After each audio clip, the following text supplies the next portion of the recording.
ਸਤਿ ਸ਼੍ਰੀ ਅਕਾਲ। Daily post Punjabi ਦੇਖ ਰਹੇ ਹੋ। ਮੈਂ ਹਾਂ ਸਿਮਰਨਜੋਤ ਸਿੰਘ ਮੱਕੜ। ਲੇਬਰ ਵਾਪਸ ਜਾ ਰਹੀ ਹੈ ਤਾਂ ਕਿਸਾਨ ਭਰਾਵਾਂ ਵਾਸਤੇ ਵੱਡੀ ਸਮੱਸਿਆ ਬਣੀ ਹੈ। ਬਹੁਤ ਸਾਰੇ ਕਿਸਾਨ ਭਰਾ ਇਹ ਸੋਚ ਰਹੇ ਹੈ ਕਿ ਹੁਣ ਝੋਨੇ ਦੀ ਬਿਜਾਈ ਕਿਵੇਂ ਹੋਊਗੀ। ਤਾਂ ਸਿੱਧੀ ਬਿਜਾਈ ਦੀ ਦੁਬਾਰਾ ਚਰਚਾ ਹੋ ਰਹੀ ਹੈ। ਹਾਲਾਂਕਿ ਪਹਿਲਾਂ ਵੀ ਬਹੁਤ ਸਾਰੇ ਕਿਸਾਨ ਸਿੱਧੀ ਬਿਜਾਈ ਕਰਦੇ ਸੀ, ਪਰ ਹੁਣ ਸਿੱਧੀ ਬਿਜਾਈ ਨੂੰ ਲੈ ਕੇ ਪੂਰੇ ਪੰਜਾਬ 'ਚ ਚਰਚਾ ਹੈ। ਪਰ ਕਿਸਾਨ ਇਸ ਨੂੰ ਲੈ ਕੇ ਸ਼ਸ਼ੋ ਪੰਜ ਦੇ ਵਿੱਚ ਵੀ ਹੈ। ਜਿਨ੍ਹਾਂ ਨੇ ਨਹੀਂ ਕੀਤੀ ਉਹਨਾਂ ਦੇ ਵਿੱਚ ਕਈ ਤਰ੍ਹਾਂ ਦੇ ਵਿਚਾਰ ਆ ਰਹੇ, ਕਈ ਤਰ੍ਹਾਂ ਦੇ ਭਰਮ ਵੀ ਪਾਏ ਜਾ ਰਹੇ ਆ। ਮਿਸਾਲ ਦੇ ਤੌਰ ਤੇ ਕੱਲ ਇੱਕ ਮੈਸੇਜ ਵਾਇਰਲ ਹੁੰਦਾ ਹੈ ਕਿ ਜੇਕਰ 15 ਤੋਂ 20 ਦਿਨ ਪਾਣੀ ਨਾ ਦਿੰਦੇ ਹੋ ਤੁਸੀਂ, ਕਿਉਂਕਿ ਰეკਮੈਂਡੇਸ਼ਨ ਹੈ ਕਿ 21 ਦਿਨ ਪਾਣੀ ਨਹੀਂ ਲਾਉਣਾ, 15 ਦਿਨ 20 ਦਿਨ ਤੁਸੀਂ ਪਾਣੀ ਨਾ ਲਾਇਆ ਤਾਂ ਝੋਨਾ ਨਹੀਂ ਹੋਣਾ। ਔਰ ਕਈ ਥਾਂ ਤੇ ਕਿਸਾਨਾਂ ਨੇ 5ਵੇਂ ਦਿਨ ਜਾ ਕੇ ਪਾਣੀ ਲਾਤਾ। ਤਾਂ ਇਸ ਤਰ੍ਹਾਂ ਦੀਆਂ ਬਹੁਤ ਸਾਰੀਆਂ ਸਮੱਸਿਆਵਾਂ ਹੈ। ਇਸ ਬਾਰੇ ਡਿਟੇਲ 'ਚ ਗੱਲਬਾਤ ਕਰਦੇ ਹਾਂ। ਸਾਡੇ ਨਾਲ ਪ੍ਰੋਗਰੈਸਿਵ ਫਾਰਮਰ ਗੁਰਵਿੰਦਰ ਸਿੰਘ ਬਾਜਵਾ ਸਾਹਿਬ ਨੇ। ਬਾਜਵਾ ਸਾਹਿਬ ਸਤਿ ਸ਼੍ਰੀ ਅਕਾਲ, ਬਹੁਤ ਬਹੁਤ ਸਵਾਗਤ ਹੈ ਜੀ ਤੁਹਾਡਾ। ਸਤਿ ਸ਼੍ਰੀ ਅਕਾਲ ਜੀ ਸਾਰਿਆਂ ਨੂੰ, ਮੱਕੜ ਭਾਜੀ ਤੇ ਸਾਰੇ ਸੁਣ ਰਹੇ ਕਿਸਾਨ ਵੀਰਾਂ ਨੂੰ ਸਤਿ ਸ਼੍ਰੀ ਅਕਾਲ ਜੀ। ਬਾਜਵਾ ਸਾਹਿਬ, ਬੜਾ ਸਿੰਪਲ ਜਿਹਾ ਸਵਾਲ ਹੈ ਪਹਿਲਾ, ਕਿ ਸਿੱਧੀ ਬਿਜਾਈ ਇਸ ਵੇਲੇ ਕਿੰਨੀ ਇੰਪੋਰਟੈਂਟ ਹੈ, ਇਹਦਾ ਫਾਇਦਾ ਕੀ ਹੈ ਤੇ ਇਹਦੇ ਨੁਕਸਾਨ ਕੀ ਹੈ ਜੀ? ਵੀਰ ਜੀ, ਜਿਹੜੀ ਕਰੋਨਾ ਕਰਕੇ ਸਿਚੁਏਸ਼ਨ ਬਣੀ ਹੋਈ ਆ ਉਹਦੇ ਵਿੱਚ ਤਾਂ ਇਹਦੀ 100% ਇੰਪੋਰਟੈਂਸ ਆ। ਔਰ ਜਦੋਂ ਤੱਕ ਸਿੱਧੀ ਬਿਜਾਈ ਕੋਈ ਹੋਇਆ ਨਹੀਂ ਹੈ, ਪਿਛਲੇ 10 ਸਾਲ ਤੋਂ ਹੀ ਚੱਲ ਰਹੀ ਸੀਗੀ। ਔਰ ਕਿਉਂਕਿ ਅਸੀਂ ਜਿਹੜੇ ਪੰਜਾਬੀ ਆ, ਜਦ ਤੱਕ ਸਾਡੇ ਸਿਰ ਦੇ ਉੱਤੋਂ ਪਾਣੀ ਨਾ ਲੰਘ ਜਾਵੇ ਜਾਂ ਜਦ ਤੱਕ ਸਾਨੂੰ ਜ਼ਰੂਰਤ ਨਾ ਪਵੇ, ਅਸੀਂ ਐਫਰਟਸ ਨਹੀਂ ਕਰਦੇ। ਤੇ ਇਸ ਕਰਕੇ ਕਿਉਂਕਿ ਇਸ ਵਾਰ ਲੇਬਰ ਵੀ ਨਹੀਂ ਹੈਗੀ, ਹੋਰ ਵੀ ਸਮੱਸਿਆਵਾਂ ਦੇ, ਇਸ ਕਰਕੇ ਸਾਨੂੰ ਇਧਰਲੇ ਪਾਸੇ ਦੀ ਯਾਦ ਆ ਰਹੀ ਹੈ। ਸਾਨੂੰ ਜਾਣਾ ਪੈਣਾ ਕਿਉਂਕਿ ਸਾਡੇ ਕੋਲ ਇੱਕਮਾਤਰ ਬਦਲ ਹੀ ਸਿੱਧੀ ਬਿਜਾਈ ਆ ਅਗਰ ਝੋਨਾ ਲਾਉਣਾ ਹੈ। ਇਹਦੇ ਫਾਇਦੇ ਕੀ ਹੈ ਜੀ ਸਿੱਧੀ ਬਿਜਾਈ ਦੇ?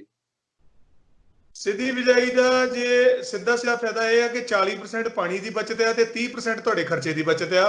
ਅਗਰ ਤੁਹਾਨੂੰ ਸਿੱਧੀ ਬਿਜਾਈ ਕਰਨੀ ਆਉਂਦੀ ਆ ਤਾਂ ਇਹ ਸਿੱਧੀ ਬਿਜਾਈ ਦੀ ਜਿਹੜੀ ਤਿਆਰੀ ਆ ਨਾ, ਉਹ ਸਿੱਧੀ ਬਿਜਾਈ ਕਰਨ ਨਾਲੋਂ ਕਿਤੇ ਮਹੱਤਵਪੂਰਨ ਹੈ। ਸਿਮਰਜੋਤ ਭਾਜੀ, ਥੋੜੀ ਡਿਟੇਲ 'ਚ ਸਾਨੂੰ ਦੱਸੋ, ਕਿਉਂਕਿ ਕਿਸਾਨਾਂ ਨੂੰ ਇਹ ਵੀ ਡਾਊਟ ਰਹਿੰਦਾ ਕਿ ਇਹਦੇ ਨਾਲ ਝਾੜ ਘਟ ਜਾਂਦਾ ਹੈ ਸਿੱਧੀ ਬਿਜਾਈ ਦੇ ਨਾਲ, ਔਰ ਬਹੁਤ ਸਾਰਿਆਂ ਨੂੰ ਵਿਧੀ ਵੀ ਨਹੀਂ ਪਤੀ ਕਿ ਕਿਵੇਂ ਕਰਨੀ ਹੈ ਸਿੱਧੀ ਬਿਜਾਈ, ਕੀ ਇਹਦਾ ਸਹੀ ਤਰੀਕਾ ਹੈ। ਨਹੀਂ, ਉਹ ਜਿਹੜਾ ਇਸ ਪਾਸੇ ਗਿਆ ਹੀ ਨਹੀਂ ਆ, ਉਹ ਸੁਣੀ ਸੁਣਾਈ ਗੱਲ ਤੇ ਡਾਊਟ ਕਰੇ ਤਾਂ ਉਹ ਗੱਲ ਚੰਗੀ ਨਹੀਂ ਗਈ। ਜਿੰਨੇ ਕੀਤਾ ਹੈ, ਜਿਨ੍ਹਾਂ ਨੇ ਇਸ ਚੀਜ਼ ਨੂੰ ਪਰਖ ਕੇ ਜਿਹੜੇ ਸਫਲ ਹੋਏ ਆ ਜਾਂ ਅਸਫਲ ਹੋਏ ਆ, ਉਹ ਇਹਦੇ ਉੱਤੇ ਵਧੀਆ ਜ਼ਿਆਦਾ ਗੱਲ ਰੱਖ ਸਕਦੇ ਆ। ਪਰ ਜਦੋਂ ਤੱਕ ਮੈਂ ਤੁਹਾਨੂੰ ਦੱਸਦਾ ਕਿ ਇਹਦੇ ਵਿੱਚ ਦੋ ਜਿਹੜੇ ਕਾਰਕ ਆ ਉਹ ਬੜੇ ਇੰਪੋਰਟੈਂਟ ਨੇ। ਇੱਕ ਤੇ ਜਿੰਨੇ ਸਿੱਧੀ ਬਿਜਾਈ ਕਰਨੀ ਆ, ਉਹਦੀ ਜਿਹੜੀ ਤਿਆਰੀ ਤੇ ਸੋਚ ਆ ਉਹ ਕਣਕ ਦੀ ਕਟਾਈ ਦੇ ਨਾਲ ਹੀ ਆਰੰਭ ਹੋ ਜਾਂਦੀ ਆ। ਦੋ ਇਹਦੇ ਵਿੱਚ ਮਹੱਤਵਪੂਰਨ ਚੀਜ਼ਾਂ ਨੇ ਜਿਨ੍ਹਾਂ ਨੇ ਉਹਦੇ ਤੇ ਕੰਟਰੋਲ ਕਰ ਲਿਆ। ਪਹਿਲੀ ਗੱਲ ਇਹ ਆ ਕਿ ਜੇ ਪਿਛਲੇ ਸਾਲ ਦਾ ਜਿਹੜਾ ਹੈਗਾ ਆ ਤੁਹਾਡਾ ਝੋਨਾ, ਤੇ ਜੇ ਤਾਂ ਤੁਸੀਂ ਉਹੀ ਵੈਰਾਈਟੀ ਐਤਕਾਂ ਲਾਉਣੀ ਆ ਤੇ ਤਕਰੀਬਨ 90% ਕੋਈ ਸਮੱਸਿਆ ਨਹੀਂ। ਤੇ ਜੇ ਤੁਸੀਂ ਚੇਂਜ ਕਰਨੀ ਆ ਤੇ ਉਹ ਤੁਹਾਨੂੰ ਪਹਿਲਾਂ ਰੌਣੀ ਕਰਕੇ ਤੂੜੀ ਬਣਾਉਣ ਤੋਂ ਤੁਰੰਤ ਬਾਅਦ ਉਹ ਜਿਹੜਾ ਪਿਛਲੇ ਸਾਲ ਵਾਲਾ ਰਲਾ ਬੀਜ ਆ ਜਿਹੜਾ ਝੋਨਾ, ਉਹਨੂੰ ਉਗਾ ਕੇ ਨਸ਼ਟ ਕਰਕੇ ਫਿਰ ਲੇਜ਼ਰ ਲੈਵਲਿੰਗ ਕਰਕੇ ਤੇ ਫਿਰ ਸਿੱਧੀ ਬਿਜਾਈ ਵਾਲੇ ਪਾਸੇ ਆਉਣਾ ਪਏਗਾ। ਤੇ ਦੂਜਾ ਮਹੱਤਵਪੂਰਨ ਸਟੈਪ ਇਹਦੇ ਵਿੱਚ ਇਹ ਹੈਗਾ ਆ ਨਦੀਨ ਪ੍ਰਬੰਧ ਆ। ਜਿਹਨੂੰ ਨਦੀਨਾਂ ਦਾ ਪ੍ਰਬੰਧ ਕਰਨਾ ਆ ਗਿਆ, ਇਹਦੇ ਵਿੱਚ 4 ਸਟੇਜਾਂ ਨੇ ਨਦੀਨ ਪ੍ਰਬੰਧ ਕਰਨੀਆਂ। ਔਰ ਇੱਕ ਆਦਮੀ ਇੱਕ ਤੇ ਫੇਲ ਹੋ ਜਾਏਗਾ, ਦੂਜੀ ਤੇ ਹੋ ਜਾਏਗਾ, ਤੀਜੀ ਤੇ ਹੋ ਜਾਏਗਾ, ਫਿਰ ਵੀ 4 ਆਪਸ਼ਨ ਨੇ ਜਿੰਨੇ ਇਸ ਪਾਸੇ ਜਾਣਾ ਆ। ਅਖੀਰ ਤੱਕ ਵੀ ਜੇ ਕੋਈ ਨਦੀਨ ਗਿੱਚੀ ਚੁੱਕਦਾ ਆ 30 ਦਿਨ ਦੀ ਫਸਲ ਤੱਕ ਵੀ, ਤੇ ਉਹਨੂੰ ਕਾਬੂ ਪਾਇਆ ਜਾ ਸਕਦਾ। ਜਿਹੜੇ ਆਦਮੀ ਨੂੰ ਇਹ ਗੱਲ ਸਮਝ ਆ ਗਈ ਉਹ ਕਾਮਯਾਬ ਆ, ਤੇ ਜਿੰਨੇ ਸਿਰਫ ਉਹ ਬੋਤਲ ਦੇ ਵਿੱਚ ਦਵਾਈ ਪਾ ਕੇ ਤੇ ਪਾਣੀ ਦੇ ਵਿੱਚ ਸਿੱਟਣੀ ਸਿੱਖੀ ਆ, ਉਹਦੇ ਵਾਸਤੇ ਮੁਸ਼ਕਲ ਹੈ ਇਹ ਕੰਮ। ਮੈਂ ਇੱਕ ਦੇਖ ਰਿਹਾ ਸੀਗਾ ਕਿ ਨਦੀਨ ਤੇ ਕਾਬੂ ਪਾਉਣ ਵਾਸਤੇ ਕਿਸਾਨ ਨੇ ਗੂੰਦ ਕਤੀਰੇ ਦਾ ਇਸਤੇਮਾਲ ਕੀਤਾ, ਕਿ ਗੂੰਦ ਕਤੀਰੇ ਤੇ ਥੋੜੇ ਗੁੜ ਦੇ ਸੀਰੇ ਨੂੰ ਰਲਾ ਕੇ ਤੇ ਫਿਰ ਉਸ ਤੋਂ ਬਾਅਦ ਉਹਨੇ ਜਿਹੜਾ ਬੀਜ ਸੀਗਾ ਉਹਦੇ ਵਿੱਚ ਰਲਾਇਆ ਤੇ ਫਿਰ ਬਾਅਦ ਚ ਡਰਿਲ ਦੇ ਰਾਹੀਂ ਬਿਜਾਈ ਕੀਤੀ ਹੈ। ਉਹ ਕਹਿੰਦੇ ਕਿ ਇਹਦੇ ਚ ਨਮੀ ਹੈ ਜਿਹੜੀ ਉਹ ਇਕੱਠੀ ਰਹਿੰਦੀ ਹੈ ਤੇ ਫਿਰ ਕਈ ਦਿਨਾਂ ਤਾਈਂ ਪਾਣੀ ਜਿਹੜਾ ਆਪਾਂ 20-21 ਦਿਨ ਪਾਣੀ ਨਹੀਂ ਲਾਉਂਦੇ ਉਹਦੀ ਲੋੜ ਨਹੀਂ ਪੈਂਦੀ। ਥੋੜਾ ਇਹਦੇ ਬਾਰੇ ਦੱਸੋ, ਕੀ ਇਹ ਰਾਈਟ ਵਿਧੀ ਹੋ ਸਕਦੀ ਹੈ ਜਾਂ ਹਰੇਕ ਬੰਦੇ ਦਾ ਆਪੋ ਆਪਣਾ ਹਿਸਾਬ ਹੈ? ਨਹੀਂ, ਇਹ ਤਾਂ ਇੱਕ ਹੱਦ ਤੱਕ ਅਸਰ ਹੈ ਇਸ ਚੀਜ਼ ਦਾ, ਕਿਉਂਕਿ ਉਹਨੇ ਉਹ ਗੁੜ ਦੇ ਦਿੱਤਾ, ਇੱਕ ਕਿਸਮ ਦਾ ਸਟਿੱਕਰ ਦੇ ਦਿੱਤਾ ਉਹਨੂੰ। ਪਰ ਉਹਦੇ ਤੋਂ ਕਿਤੇ ਜ਼ਿਆਦਾ ਮਹੱਤਵਪੂਰਨ ਚੀਜ਼ ਹੈ ਤੁਸੀਂ ਕਿਹੜੀ ਵਿਧੀ ਨਾਲ ਬਿਜਾਈ ਕਰ ਰਹੇ ਜੇ ਤੇ ਕਿਹੜੇ ਹਾਲਾਤਾਂ ਦੇ ਵਿੱਚ ਬਿਜਾਈ ਕਰ ਰਹੇ ਜੇ। ਜਾਂ ਮੈਂ ਇਹਨੂੰ ਥੋੜਾ ਜਿਹਾ ਵਿਸਤਾਰ ਵਿੱਚ ਦੱਸਾਂ। ਤੁਸੀਂ ਫੈਸਲਾ ਕਰਨਾ ਹੈ ਕਿ ਤੁਹਾਡੇ ਕੋਲ ਜਿਹੜੀਆਂ ਇਸ ਵੇਲੇ ਪੰਜਾਬ ਦੇ ਵਿੱਚ ਸਿੱਧੀ ਬਿਜਾਈ ਕਰਨ ਵਾਲੀਆਂ ਮਸ਼ੀਨਾਂ ਨੇ, ਸਪੈਸੀਫਿਕਲੀ ਟੈਕਨੀਕਲੀ ਮਕੈਨੀਕਲੀ, ਉਹ ਨੇ ਦੋ। ਇੱਕ ਲੱਕੀ ਸੀਡ ਡਰਿਲ ਹੈ, ਦੂਜੀ ਹੈਗੀ ਹੈ DSR, ਜਿਹਨੂੰ ਡਾਇਰੈਕਟ ਸੋਇੰਗ ਰਾਈਸ ਡਰਿਲ ਕਹਿੰਦੇ ਨੇ। ਅਗਰ ਤੁਸੀਂ ਉਹਦੇ ਨਾਲ ਕਰ ਰਹੇ ਜੇ, ਉਹਦੇ ਵਿੱਚ ਵੀ ਦੋ ਮਹੱਤਵਪੂਰਨ ਪੱਖ ਆ ਕਿ ਤੁਸੀਂ ਵੱਤਰ 'ਚ ਕਰਨੀ ਆ ਕਿ ਜਾਂ ਸੁੱਕੇ ਵੱਤਰ 'ਚ ਕਰਨੀ ਆ। ਜੇ ਵੱਤਰ 'ਚ ਕਰਨੀ ਆ ਤੇ ਫਿਰ ਤੁਸੀਂ ਸ਼ਾਮਾਂ ਨੂੰ ਬਿਜਾਈ ਕਰਨੀ ਆ। ਉਹਦੇ ਵਿੱਚੋਂ ਇੱਕ ਮਸ਼ੀਨ ਉਹ ਆ ਜਿਹੜੀ ਬੀਜ ਨੂੰ ਕੇਰਨ ਦੇ ਨਾਲ ਨਾਲ ਉਹ ਸਪਰੇਅ ਵੀ ਕਰ ਦਿੰਦੀ ਆ। ਉਹ one man one time operation ਆ ਕਿ ਇੱਕੋ ਸਮੇਂ ਤੁਸੀਂ ਬੀਜ ਖਾਦ ਕੇਰ ਕੇ ਨਾਲ ਹੀ ਸਪਰੇਅ ਕਰਕੇ ਪੈਲੀ ਤੋਂ ਬਾਹਰ ਹੋ ਜਾਂਦੇ ਜੇ, ਤੇ 20 ਦਿਨ ਪਾਣੀ ਨਹੀਂ ਲੱਗਣਾ। ਇਸੇ ਤਰ੍ਹਾਂ DSR ਦਾ ਉਹਦੇ ਨਾਲ ਫਰਕ ਇਹ ਆ ਕਿ DSR ਤੇ ਸਪਰੇਇੰਗ ਟੈਕਨੋਲੋਜੀ ਨਹੀਂ ਹੈਗੀ, ਉਹ ਤੁਹਾਨੂੰ ਪੁੱਠੇ ਪੈਰੀ ਉਹਦੇ ਮਗਰ ਸ਼ਾਮਾਂ ਦੇ ਵੇਲੇ ਆਪ ਕਰਨੀ ਪਏਗੀ।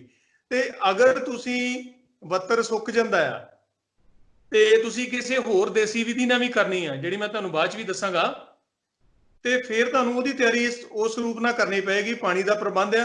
ਤੁਸੀਂ ਸੁੱਕੀ ਬਿਜਾਈ ਕੀਤੀ, ਉਹ ਭਾਵੇਂ ਤੁਸੀਂ ਸਵੇਰ ਤੋਂ ਕਰ ਲਓ, ਸਿਖਰ ਦੁਪਹਿਰੇ ਕਰ ਲਓ, ਉਹਦੇ ਵਿੱਚ ਜਿਹੜਾ ਤੁਸੀਂ ਆ ਚੁੱਕਿਆ ਨਾ ਪੁਆਇੰਟ ਵੀ ਉਹਨਾਂ ਨੇ ਬੀਜ ਨੂੰ ਗੁੜ ਲਾ ਲਿਆ, ਉਹਨਾਂ ਨੇ ਉਹਨੂੰ ਨਮੀ ਲਾਤੀ, ਕਿਤੇ ਖੁਦਾ ਨਾ ਖਾਸਤਾ ਮੇਰੇ ਕੋਲ 6-7 ਘੰਟੇ ਪਾਣੀ ਨਾ ਆਇਆ ਇਸ ਤੋਂ ਬਾਅਦ ਤੁਰੰਤ, ਤੇ ਮੇਰਾ ਬੀਜ ਜਿਹੜਾ ਆ ਲੂ ਦੇ ਨਾਲ ਜਾਂ ਗਰਮੀ ਜਾਂ ਜ਼ਮੀਨ ਦੇ ਸੇਕ ਦੇ ਨਾਲ ਉਹਦੀ ਜਰਮੀਨੇਸ਼ਨ ਤੇ ਫਰਕ ਨਾ ਪਵੇ। ਬਿਲਕੁਲ ਠੀਕ ਹੈ। ਉਹ ਇਹ ਪੁਆਇੰਟ ਵੀ ਕਹਿ ਰਹੇ ਸੀਗੇ ਕਿ ਜਿਹੜਾ ਗੂੰਦ ਕਤੀਰਾ ਹੁੰਦਾ ਹੈ ਉਹਦੇ ਚ ਤਕਰੀਬਨ 300% ਪਾਣੀ ਨੂੰ ਹੋਲਡ ਕਰਨ ਦੀ ਕਪੈਸਿਟੀ ਰੱਖਦਾ ਉਹ। ਤਾਂ ਉਹਦੇ ਨਾਲ ਇੱਕ ਤਾਂ ਇਹ ਫਾਇਦਾ ਹੈ ਕਿ ਜਿਹੜਾ ਨਦੀਨ ਹੈ ਉਹਨੂੰ ਵੀ ਨਮੀ ਚਾਹੀਦੀ ਹੈ, ਨਦੀਨ ਵੀ ਨਹੀਂ ਹੁੰਦਾ, ਔਰ ਜਿਹੜਾ 2-3 ਇੰਚ ਤਾਈਂ 20-21 ਦਿਨਾਂ ਤਾਈਂ ਜਿਹੜਾ ਹੋ ਜਾਂਦਾ ਝੋਨਾ। ਔਰ ਉਸ ਤੋਂ ਬਾਅਦ ਪਹਿਲਾ ਪਾਣੀ ਜਿਹੜਾ ਉਦੋਂ 20-21 ਦਿਨ ਬਾਅਦ ਲਾਉਣ ਦੀ ਰეკਮੈਂਡੇਸ਼ਨ ਉਹ ਦੇ ਰਹੇ ਸੀ। ਤੁਹਾਡੀ ਵਿਧੀ ਕੀ ਹੈ ਔਰ ਇਸ ਵਿਧੀ ਤੇ ਜੇ ਤੁਸੀਂ ਥੋੜਾ ਜਿਹਾ ਦੱਸ ਸਕੋ ਤਾਂ। ਦੋ ਜਿਹੜੀਆਂ ਇਹ ਮਸ਼ੀਨੀ ਵਿਧੀਆਂ ਹੈ, ਇਹਦੇ ਵਿੱਚ ਜ਼ਿਆਦਾ 21 ਦਿਨ ਪਤਾ ਲੱਕੀ ਸੀਡ ਡਰਿਲ ਜਿਹਨੇ ਨਾਲ ਹੀ ਸਪਰੇਅ ਕਰਤੀ। ਪਾਣੀ ਕਿਉਂ ਲੇਟ ਲਾਉਣ ਦੀ ਸਿਫਾਰਿਸ਼ ਆ? ਅਗਰ ਸ਼ੁਰੂਆਤੀ ਤੁਸੀਂ ਗੱਲ ਕੀਤੀ, ਜੇ ਤੁਸੀਂ 5ਵੇਂ-7ਵੇਂ ਦਿਨ ਗਿੱਲੀ ਪੈਲੀ ਨੂੰ, ਵੱਤਰ ਦੀ ਪੈਲੀ ਨੂੰ ਪਾਣੀ ਲਾ ਦਿੱਤਾ ਨਾ, ਤੁਹਾਡੀ ਜ਼ਮੀਨ ਦੇ ਵਿੱਚ ਲੋਹੇ ਦੀ ਘਾਟ ਹੋਏਗੀ। ਬਿਲਕੁਲ ਇਹ ਦੋਵੇਂ ਚੀਜ਼ਾਂ ਇੱਕ ਦੂਜੇ ਨਾਲ ਜੁੜੀਆਂ ਹੋਈਆਂ। ਜਿੰਨਾ ਵੀ ਵੱਤਰ ਦੇ ਵਿੱਚ ਤੇ ਤਰਸਾ ਕੇ ਲਾਓਗੇ ਤੇ ਜਿਹੜਾ ਝੋਨਾ ਆ ਉਹ ਜ਼ਮੀਨ ਵਾਲੇ ਪਾਸੇ ਨੂੰ ਜੜ ਮਾਰਦਾ ਆ, ਜਿਹੜੀ ਕਿ ਜ਼ਰੂਰੀ ਹੁੰਦੀ ਆ। ਝੋਨੇ ਨੇ ਪਹਿਲਾਂ ਜ਼ਮੀਨ ਵਾਲੇ ਪਾਸੇ ਨੂੰ ਜੜ ਮਾਰਨੀ ਆ, ਉਸ ਤੋਂ ਬਾਅਦ ਉਹਨੇ ਬਾਹਰ ਨਿਕਲਣਾ ਆ ਤੇ ਜ਼ਿਆਦਾ ਟਿਲਰਿੰਗ ਹੁੰਦੀ ਆ। ਔਰ ਇਸੇ ਕਰਕੇ ਪਹਿਲੇ ਮਹੀਨੇ ਵੇਖਣ ਨੂੰ ਸਿੱਧੀ ਬਿਜਾਈ ਦੇ ਉੱਤੇ ਕੋਈ ਰੌਣਕ ਨਹੀਂ ਹੁੰਦੀ। ਔਰ ਜਿਹੜੀ ਮੰਨ ਲਓ ਤੁਹਾਡੇ ਕੋਲ ਲੱਕੀ ਸੀਡ ਡਰਿਲ ਨਹੀਂ ਹੈਗੀ ਜਾਂ DSR ਨਹੀਂ ਹੈਗੀ, ਹੁਣ ਮੇਰੇ ਜਿਹੜੇ ਕਿਸਾਨ ਗਰੁੱਪ ਦੇ ਸਾਥੀ ਆ, ਮੈਂ ਵੀ ਅੱਜ ਤੁਹਾਡੇ ਸਾਹਮਣੇ ਜੋ ਬੈਠਾ ਹੋਇਆ ਵਾਂ, ਮੈਂ ਦੋ ਗਰੁੱਪਾਂ ਦਾ ਇੱਕ ਕਿਸਮ ਦਾ ਸਪੋਕਸਮੈਨ ਹੈ। ਇੱਕ ਜੰਗ ਇਨੋਵੇਟਰ ਫਾਰਮਰ ਗਰੁੱਪ ਹੈ ਸਾਡਾ, ਜਿਹੜਾ ਪੂਰੇ ਨਾਰਥ ਇੰਡੀਆ 'ਚ ਫੈਲਿਆ ਹੋਇਆ। ਉਸ ਤੋਂ ਬਾਅਦ ਸਾਡਾ ਗੁਰਦਾਸਪੁਰ ਇੱਕ ਆਪਣਾ ਕਿਸਾਨ ਸੰਦ ਬੈਂਕ ਆ, ਉਹਦਾ ਵੀ ਮੈਂ ਸਪੋਕਸਪਰਸਨ। ਔਰ ਜਿਹੜੇ ਸਾਡੇ ਸਾਥੀ ਨੇ ਜਿਹੜੇ 10-12 ਸਾਲ ਤੋਂ ਇਸ ਚੀਜ਼ ਵਿੱਚ ਲੱਗੇ ਹੋਏ ਨੇ, ਉਹਨਾਂ ਦੇ ਤਜਰਬਿਆਂ ਦਾ ਮੈਂ ਨਿਚੋੜ ਇੱਥੇ ਰੱਖਣਾ ਹੈ।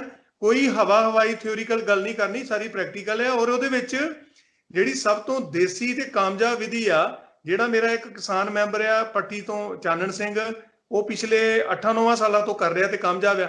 ਇਸ ਕਰਕੇ ਅਸੀਂ ਉਸ ਵਿਧੀ ਨੂੰ ਨਾਮ ਹੀ ਦੇ ਦਿੱਤਾ ਚਾਨਣ ਵਿਧੀ। ਉਹ ਜੋ ਮੈਂ ਤੁਹਾਨੂੰ ਦੱਸਿਆ ਸਾਰੀ ਤਿਆਰੀ ਤੋਂ ਉਪਰੰਤ, ਜਿਹੜਾ ਕਿ ਪਿਛਲੇ ਸਾਲ ਦਾ ਰੌਣੀ ਕਰਕੇ ਰਲਾ ਵੀ ਖਤਮ ਕਰ ਲਿਆ, ਉਹਨੂੰ ਵਾਹ ਲਿਆ, ਫਿਰ ਲੇਜਰ ਲੈਵਲ ਕਰ ਲਿਆ, ਉਸ ਤੋਂ ਬਾਅਦ ਦਬੋਆਂ ਸੁਹਾਗਾ ਮਾਰ ਕੇ ਉਹ ਵੀਰ ਆਪਣੀ ਜਿਹੜੀ ਉਹਦੇ ਕੋਲ ਕੋਈ ਵੀ ਡਰਿਲ ਹੈ ਤੁਹਾਡੇ ਘਰ ਦੇ ਵਿੱਚ, ਉਹਦੇ ਨਾਲ ਉਹ ਉੱਤਰ ਤੋਂ ਦੱਖਣ ਮੈਂ ਦੁਬਾਰਾ ਰਿਪੀਟ ਕਰ ਰਿਹਾ ਹਾਂ, ਪੂਰਬ ਤੋਂ ਪੱਛਮ ਕਿਉਂ ਨਹੀਂ ਲੀਕਾਂ ਮਾਰਨੀਆਂ, ਉਹਦਾ ਵੀ ਇੱਕ ਸਾਇੰਟੀਫਿਕ ਰੀਜ਼ਨ ਆ।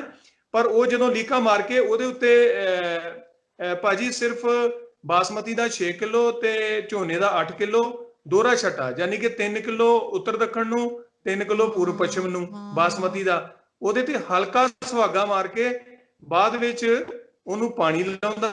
ਪਾਣੀ ਦੇ ਵਿੱਚ ਨਦੀਨ ਨਾਸ਼ਕਾਂ ਦਾ ਜਿਹੜਾ ਸਟੇਜ ਹੈਗਾ ਆ, ਉਹ ਵਰਤੋਂ ਕਰਕੇ ਸਭ ਤੋਂ ਬੈਸਟ ਬਾਸਮਤੀ ਦੇ ਝੋਨਾ ਉਹ ਪੈਦਾ ਕਰ ਰਿਹਾ ਪਿਛਲੇ 7-8 ਸਾਲ ਤੋਂ। ਇਸੇ ਤਰ੍ਹਾਂ ਸਾਡੇ ਹੋਰ ਵੀ ਵੀਰ ਨੇ, ਮੈਂ ਜੇ ਸਾਰਿਆਂ ਦਾ ਨਾਮ ਲੈਣ ਲੱਗ ਪਿਆ ਤੇ ਉਹ ਲੰਬਾ ਹੋ ਜਾਣਾ ਗੱਲ, ਪਰ ਇਹ ਇੱਕ ਬਿਲਕੁਲ ਦੇਸੀ ਵਿਧੀ ਆ। ਔਰ ਇੱਕ ਅਸੀਂ ਸਾਡੇ ਵੀਰ ਨੇ ਪਿਛਲੇ ਸਾਲ ਆਪਣੇ ਤੌਰ ਤੇ ਇੱਕ ਹੋਰ ਚੀਜ਼ ਇਸਤੇਮਾਲ ਕਰ ਲਈ ਸੀ।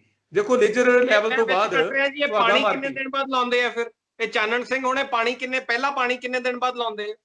ਉਹ ਸੁੱਕੀ ਬਿਜਾਈ ਹੋਈ ਆ, ਉਹ ਜਦੋਂ ਬਿਜਾਈ ਕੀਤੀ ਛੱਟਾ ਦੇ ਦਿੱਤਾ ਤੇ ਸੁਹਾਗੇ ਦੇ ਨਾਲ ਕੀ ਹੋ ਗਿਆ, ਸੁਹਾਗਾ ਮਾਰਨ ਨਾਲ ਲਾਈਨਾਂ ਦੇ ਵਿੱਚ ਬੀਜ ਆ ਗਿਆ ਸਾਰਾ। ਉਹ ਜਿਹੜੀਆਂ ਲਾਈਨਾਂ ਕੱਢੀਆਂ ਸੀ, ਕਿਸੇ ਹਾਲਤ ਦੇ ਵਿੱਚ ਵੀ ਬੀਜ ਨੂੰ 1 ਤੋਂ 1.5 ਇੰਚ ਤੋਂ ਡੂੰਘਾ ਨਹੀਂ ਭੇਜਣਾ ਹੁੰਦਾ, ਨਹੀਂ ਤੇ ਉਹਦੀ ਜਰਮੀਨੇਸ਼ਨ ਤੇ ਫਰਕ ਪੈ ਜਾਏਗਾ।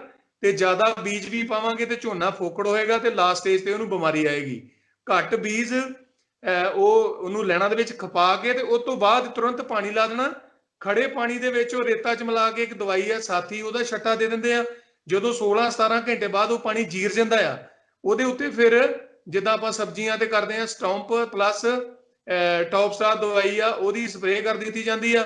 ਫਿਰ ਉਹਦੇ ਤੇ ਨਜ਼ਰ ਬਣਾ ਕੇ ਰੱਖੀ ਜਾਂਦੀ ਆ। ਹਰ 6ਵੇਂ-7ਵੇਂ ਦਿਨ ਜਦੋਂ ਜ਼ਮੀਨ ਚਿੱਟੀ ਹੋਣ ਲੱਗਦੀ ਆ, ਉਦੋਂ ਹੀ ਉਹਨੂੰ ਹਲਕਾ ਪਾਣੀ ਦਿੱਤਾ ਜਾਂਦਾ। ਮੈਂ ਇੱਥੇ ਇਸ ਗੱਲ ਤੇ ਜ਼ੋਰ ਦੇਵਾਂਗਾ ਕਿ ਹਲਕਾ ਪਾਣੀ, ਫਲੱਡਿੰਗ ਨਹੀਂ ਕਰਨੀ ਆਪਾਂ। ਔਰ ਇਸੇ ਤਰ੍ਹਾਂ ਜਦੋਂ ਦੂਸਰਾ ਹਲਕਾ ਪਾਣੀ ਦਿੰਨੇ ਅਸੀਂ ਹੋਰ 5 ਦਿਨਾਂ ਬਾਅਦ ਨੂੰ, ਕੁੱਲ ਮਿਲਾ ਕੇ ਜਦੋਂ 15 ਦਿਨ ਪੂਰੇ ਹੋ ਜਾਂਦੇ ਨੇ, 15 ਦਿਨਾਂ ਬਾਅਦ ਇਹਦੀ ਜਿਹੜੀ ਪਹਿਲੀ ਖਾਦ ਹੈ ਯੂਰੀਆ ਦੀ, ਉਹ ਸਟਾਰਟ ਹੁੰਦੀ ਆ। ਜੇ ਮੰਨ ਲਓ ਇਹਨਾਂ 3 ਦਵਾਈਆਂ ਤੋਂ ਬਾਅਦ ਵੀ 15ਵੇਂ ਦਿਨ ਤੱਕ ਵੀ ਕੋਈ ਰਹਿ ਗਿਆ ਨਦੀਨ, ਉਹਦੇ ਵਾਸਤੇ ਫਿਰ ਉਹ ਜਿਹੜਾ ਆਮ ਅਸੀਂ ਕੱਦੂ ਵਿਧੀ ਦੇ ਵਿੱਚ ਦਵਾਈ ਵਰਤਦੇ ਆ ਫਾਸਟ ਮਿਕਸ ਜਾਂ ਅਨਿਲੋਗਾਰਡ, ਉਹ ਪਾਣੀ ਖੜਾ ਕਰਕੇ ਪਾ ਦਿੱਤੀ ਜਾਂਦੀ ਆ। ਉਹਦੇ ਤੋਂ ਬਾਅਦ ਵੀ ਜੇ ਵੀਰ ਜੀ ਕੋਈ ਰਹਿ ਵੀ ਜਾਵੇ 25 ਜਾਂ 30 ਦਿਨ ਤੱਕ, ਤੇ ਅਖੀਰ ਦੇ ਵਿੱਚ ਇੱਕ ਦਵਾਈ ਹੈਗੀ ਆ ਨੋਮਨੀ ਗੋਲਡ, ਜਿਹੜੀ ਖੜੇ ਝੋਨੇ ਦੇ ਵਿੱਚ ਅਗਰ ਕੋਈ ਨਦੀਨ ਉੱਗਿਆ ਹੋਏਗਾ, ਸਿਰਫ ਉਸੇ ਜਗ੍ਹਾ ਤੇ ਸਪਰੇਅ ਕਰੋ, ਉਹਨੂੰ ਉਸੇ ਵੇਲੇ ਖਤਮ ਕਰ ਦਿੰਦੀ। ਇਸ ਵਿਧੀ ਦੇ ਵਿੱਚ ਜਦੋਂ ਕਿੱਲੇ ਮਗਰ ਕਿੰਨੇ ਕਿਲੋ ਤੁਸੀਂ ਰਿਕਮੈਂਡ ਕਰਦੇ ਹੋ ਵੀ? ਅਸੀਂ ਝੋਨੇ ਨੂੰ ਠੀਕ ਆ, ਜਿਹੜੇ ਸਿਫਾਰਿਸ਼ਾਂ ਕਰ ਰਹੇ ਆ ਉਹ ਕਹਿੰਦੇ ਨੇ 8-10 ਕਿਲੋ। ਅਸੀਂ ਸਾਡੇ ਜਿਹੜੇ ਮੈਂਬਰ ਆ, ਅਸੀਂ 7-8 ਦੇ ਵਿੱਚ ਸਹਿਮਤ ਆ, 7-8 ਕਿਲੋ ਝੋਨੇ ਦਾ ਬੀਜ। ਔਰ ਜਿਹੜੀ ਬਾਸਮਤੀ ਆ ਉਹ ਅਸੀਂ, ਹਾਂਜੀ, ਤੇ ਬਾਸਮਤੀ ਦਾ 1509 ਤੇ 1121 ਦਾ ਹੈਗਾ ਜੀ 5 ਤੋਂ 6 ਕਿਲੋ। ਤੇ ਤੁਹਾਡੀ ਮੈਂ ਜਾਣਕਾਰੀ ਲਈ ਦੱਸ ਦਿਆਂ ਕਿ ਇਸ ਵਾਰੀ ਅਸੀਂ ਜਿਹੜੇ 2 ਪਲਾਟ ਲਾ ਰਹੇ ਆ ਨਾ, ਉਹ ਸਿਰਫ 3 ਕਿਲੋ 1 ਕਿੱਲਾ ਸਿਰਫ 3 ਕਿਲੋ ਬਾਸਮਤੀ ਦੇ ਨਾਲ ਬੀਜਿਆ ਜਾਊਗਾ। ਓਕੇ, ਇਹ ਸਾਰੀ ਤਰ੍ਹਾਂ ਦੀਆਂ ਜ਼ਮੀਨਾਂ ਵਾਸਤੇ ਕਾਰਗਰ ਸਿੱਧ ਹੋ ਰਹੀ ਹੈ ਜਾਂ ਕਿਤੇ ਨਾ ਕਿਤੇ, ਜਿਵੇਂ ਹੁਣ ਖਾਸ ਤੌਰ ਤੇ ਬਠਿੰਡੇ ਦਾ ਮੁਕਤਸਰ ਦਾ ਏਰੀਆ ਹੈ ਜਾਂ ਜਿੱਥੇ ਰੇਤਲੀਆਂ ਜ਼ਮੀਨਾਂ ਜ਼ਿਆਦਾ ਹੈ, ਉੱਥੇ ਵੀ ਇਹ ਕਾਰਗਰ ਸਿੱਧ ਹੋ ਸਕਦਾ ਹੈ ਵਿਧੀ? ਨਹੀਂ, ਬਿਲਕੁਲ ਨਹੀਂ। ਇਹਨੂੰ ਚੀਕਣੀਆਂ ਜ਼ਮੀਨਾਂ ਭਾਰੀਆਂ ਤੇ ਦਰਮਿਆਨੀ ਭਾਰੀਆਂ ਚਾਹੀਦੀਆਂ। ਰੇਤਲੀ ਜ਼ਮੀਨ ਦੇ ਵਿੱਚ ਬਿਲਕੁਲ ਇਹ ਪੰਗਾ ਨਹੀਂ ਲੈਣਾ ਚਾਹੀਦਾ। ਕੋਈ ਸਿਫਾਰਿਸ਼ ਨਹੀਂ ਗੀ, ਕੋਈ ਸਲਾਹ ਵੀ ਨਹੀਂ ਜੀ।